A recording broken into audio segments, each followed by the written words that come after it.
As you know, we're celebrating St George's Day, and of course, the main thing that we do on St George's Day, the speeches from Shakespeare's Henry V, which Henry V play was first performed on the Globe stage, which had been rebuilt in 1613, because the first one burned down in 1599. And when they opened the theatre, the first play they put on was Henry V. So I'm going to do a little short piece from the prologue, and then the speech, which I want you all to shout at the end of this second speech, God for Harry, England and St George. When I get to that bit, you've got to... So this is the opening prologue the chorus reads when it comes on the stage at the Globe. And it goes a bit like this.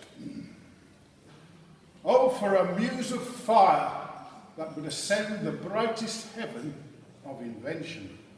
A kingdom for a stage, princes to act, and monarchs to behold the swelling scene.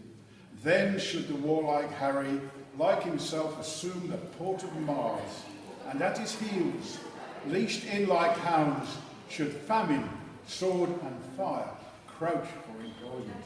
But pardon, gentles all, the flat and raised spirit that hath dared on this unworthy scaffold to bring forth so great an object.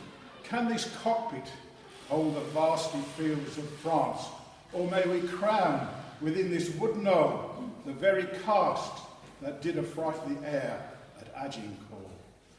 Now we're outside the scene of Harfleur, where they besiege the town. Once more unto the breach, dear friends, once more, or close the wall up with our English dead. In peace there's nothing so becomes a man as modest stillness and humility.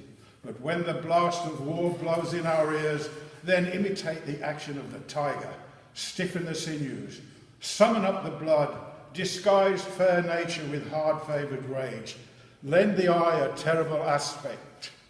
And you, good yeoman, whose limbs were made in England, show us here the mettle of your pasture. Let us swear that you are worth your breeding, which I doubt not.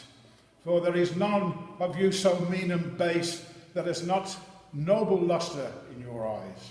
I see you stand at the grave like greyhounds in the slips, straining upon the start. The game's afoot, follow your spirit, and upon this charge cry, God for Harry, England, and St. George!